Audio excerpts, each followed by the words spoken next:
Ever wondered how designers create those seamless photo blends that look like magic?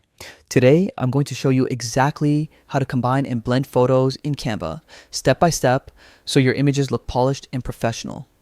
First, let's start with the quickest method using Canva's Image Blender app.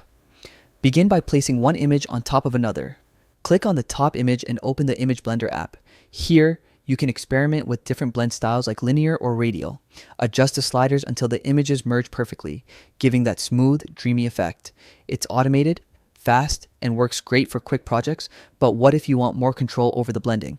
That's where the manual gradient method comes in. Start by setting your base image as the background. Then, add a white gradient element over the area where you want the second image to blend. Play with the transparency until the two images start merging seamlessly. You can fine-tune the effect by adjusting colors or layering multiple gradients for a more artistic look.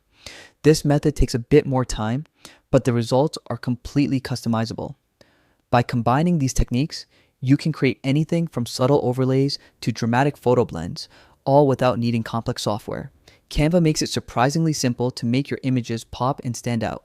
Now that you know how to blend and combine photos effortlessly, it's time to experiment and let your creativity run wild. Start mixing images, try different gradients, and watch your designs transform in ways you never imagined.